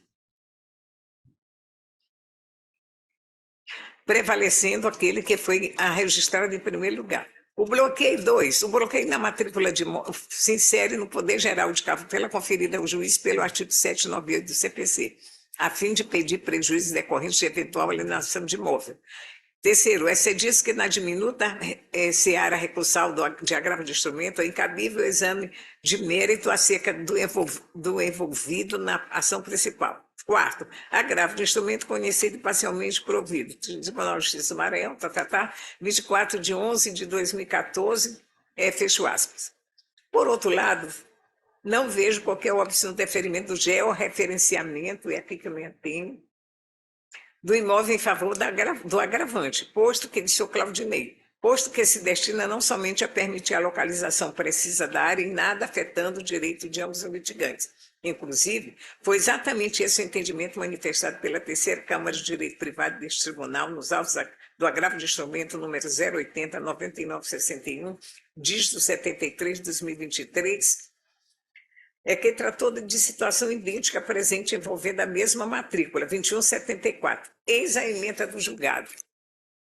Agravo de instrumento, ação anulatória de registro de imóvel, preliminar de não conhecimento rejeitada, tutela de urgência, presença de requisito do artigo 30 do CPC, agravo provido. É um agravo longo, eu abro aspas, lendo o primeiro item, rejeita-se a preliminar de não conclusão de recurso, vez que, no contrário, suscitado simplesmente cotejo deciso tarará, e o último também, se posso passar para Vossa Excelência, desembargador Jorge, o agravo de instrumento improvido. Destaco por oportuno que o artigo 926 do CPC carrega a obrigatoriedade dos tribunais em manter estável e uniformizada a sua jurisprudência, sendo esse um princípio fundamental do sistema jurídico, buscando garantir a segurança jurídica, a isonomia, a previsibilidade das decisões judiciais.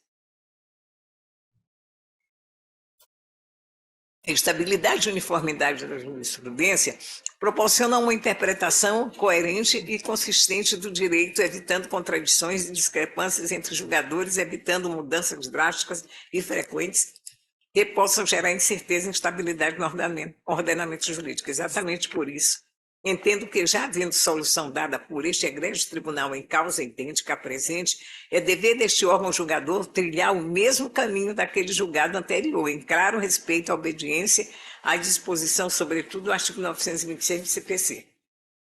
À luz desses esclarecimentos, peço venha ao ilustríssimo, eminente, querido relator para divergir, sendo a parcial provimento ao presente agravo de instrumento para determinar o bloqueio da matrícula 2174 da Fazenda Leão do Norte, que eu acho que é da Amazônia, do cartório do Registro de Imóvel Bom Jardim, bem como a liberação parcial da matrícula 1279 no cartório de Registro de Imóvel de Bom Jardim, tão somente para o fim de permitir a realização do georreferenciamento pelo agravante. O senhor Claudinei. Entendeu aí, doutor? Ah, pois não, doutor Cláudio. Ah, eu não sei ele que é o presidente. Não.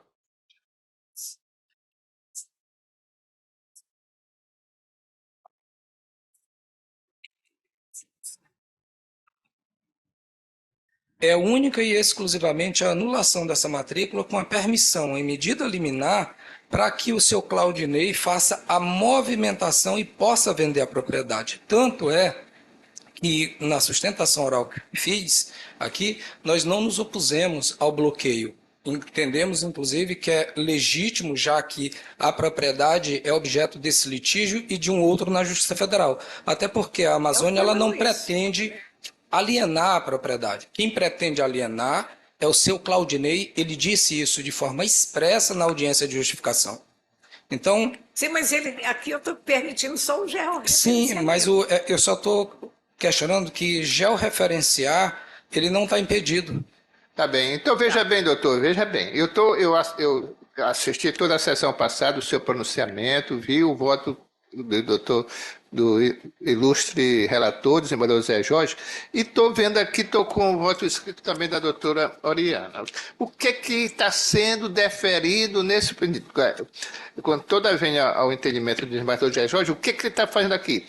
À luz do final do relatório, dá parcial provimento para determinar o bloqueio, não está se cancelando nada.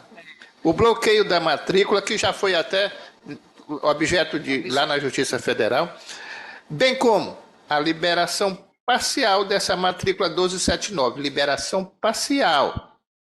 Então, somente para permitir o georreferenciamento. Se o senhor acha que nem precisava dessa decisão, porque vocês já permitiram o georreferenciamento, não é? Na verdade, não é essa a questão, é porque esse Nós não pedido estamos não é concedendo objeto aqui da ação. o voto da É só- desembargadora, da doutora Oriana, não está além do que foi pedido.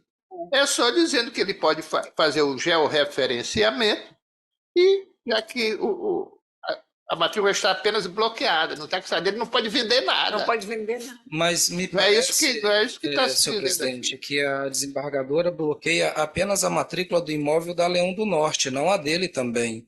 Ou Vossa Excelência está bloqueando as duas matrículas, a da Poliana? Até que haja. Muito obrigado pelo esclarecimento, Excelência. Eu agradeço a atenção de todos.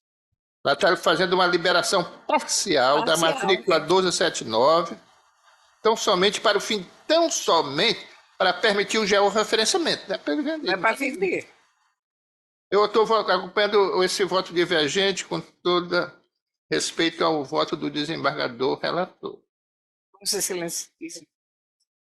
Não muda nada. Tem nada. Meu voto, né? Não muda Porque muito o seu georreferenciamento não está proibido. Não muda né? muito seu voto. Ele não pode ter essa matrícula, como foi dito aí. Se nós não liberarmos essa matrícula, ele pode vender esse imóvel. E aí, quando houver uma decisão no RE, que tem lá um recurso extraordinário no Supremo, que poderá mudar tudo isso aí, como é que fica se ele já vendeu? Mas ele não vai vender. Aqui a decisão dela é para liberar, para que ele faça o georreferenciamento. Somente isso. Não para vender. Está bem O senhor esclarecido. entendeu, Vossa Excelência? Mas isso não foi objeto lá do agravo, né? Ele não agrava para isso. Por isso que não foi deferido esse pedido dele aí nesse sentido. Então, a divergência seria só para permitir o georreferenciamento, mas está negando provimento ao agravo, como eu neguei? Dando Está parcial. concedendo parcialmente. Eu vou repetir aqui, pelo voto que eu vi dela. Assim, dá parcial provimento ao agravo de instrumento para determinar o bloqueio da matrícula 2174, que já está bloqueado pela Justiça Federal, bem como a liberação parcial da matrícula 1279, apenas e tão somente para o fim de permitir a realização do georreferenciamento pelo agravante. E não tem nada de vender. Eu estou acompanhando nesses textos. Senhor presidente, eu acho que...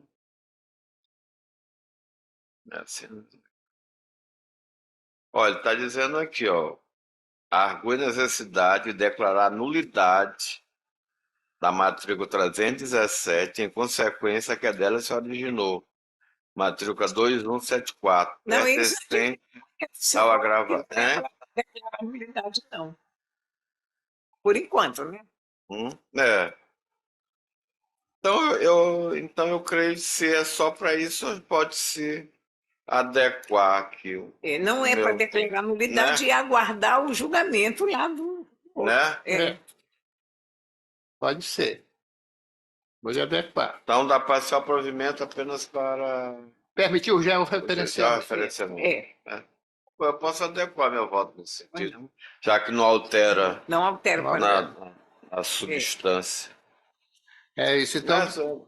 Tá certo. Eu adequo nesse sentido. A secretária aqui diz que já confirmou nesse sentido também mas sem o registro liberação de matrícula. Sim. Muito obrigado, doutor. Desembargador Jorge. Tudo bem. Ainda tem 2 processos dessa pauta, desembargador Zé Jorge, da sua relatoria, que é o 15º, o de número 080 8040-52 2018. O apelante Isaac Kelton Pereira. Apelado Emerson do Nascimento.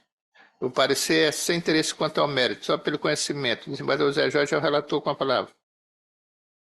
Só parecer só pelo conhecimento. Aqui, apelação civil, tutela cautelar em caráter antecedente, contrato de compra e venda de veículo, descumprimento da venda por parte do apelado, não demonstração, ausência de fundos boniúrios e de perigo em mora, sentença mantida pelo desprovido. não exsude dos autos a comprovação de que o réu tenha descumprido sua parte na avença, relativa à compra e venda de um veículo propriedade do autor. Então, tá certo. Pelo que justificável se mostra o pleito cautelar de arresto e bloqueio do bem em questão. Então, estou desprovendo, senhor presidente. Muito bem. A desembargadora Auriana está acompanhando. A senhora liga o seu telefone, o microfone, por favor, só para a gente ouvir. Ligar o microfone, por favor. Mas, isso, agora. Acompanho o relator e também estou desprovendo. Muito obrigado, doutora. Só porque tem que ficar registrada a sua voz. Tá bem, muito obrigado. Obrigado. Então, foi desprovido na forma do voto do relator por unanimidade. O 16º e último dessa pauta é o processo de número 081-3488-83-2018, apelante Isaías Coelho e apelado SPE, loteamento residencial Imperatriz.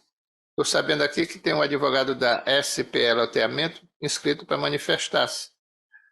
Mas eu fui informado que ele foi após o prazo regimental. E o desembargador Zé Jorge, o relator, está com a palavra, já que o Ministério Público disse que não tem interesse quanto ao Só mérito. pelo conhecimento, senhor presidente. Infelizmente, o advogado tem que cumprir também o regimento. E ele tem que pedir antes. Só 1 hora antes. Ele pediu depois, então não vai ser permitido a... O senhor está com a palavra. Muito obrigado, senhor presidente. Eu vou fazer a leitura aqui da emenda para esclarecer qualquer ponto. Reação de decisão contratual, contrato de compra e venda de imóvel. Sentença, extinção do feito sem resolução do mérito, por litispendência constatada. Com efeito, dispõe o artigo 337, parágrafo 1º, 2º e 3º do CPC, que ocorre a figura da litispendência quando reproduzida a ação anteriormente ajuizada, que encontra-se em curso, devendo o processo ser extinto sem resolução do mérito nos termos do artigo 485. Em caso, restou verificado a ocorrência de litispendência que é ajuizada anteriormente a ação com as mesmas partes, mesma causa de pedir e mesmo objeto. Recursos desprovidos. Eu estou votando. Eu estou acompanhando silêncio. Recurso desprovido. Então, o doutor ali nem está chateado, porque foi de acordo com o que ele queria. Então, eu também estou acompanhando. Por votação unânime, foi negado o provimento do recurso nos termos do voto do digníssimo relator. Esses eram os processos da 4ª Câmara de Direito Privado. E tem mais um processo da 6ª Câmara Civil da minha relatoria hoje, desembargador Zé Jorge. Então, eu estou encerrando a pauta, a sessão em referência à 4ª Câmara de Direito Privado e abrindo a sessão com referência à 6ª Câmara Civil, deste 14 de dezembro de 2023, e abrindo a 35ª sessão do ano de 2023. Nesse caso dessa sessão, só tem um processo, que é um agravo interno, na apelação de número 083-9057-77-2019. A ata dessa sessão está aprovada, desembargador Zé Jorge? Sim, aprovada, senhor presidente. Muito bem, aprovada a ata.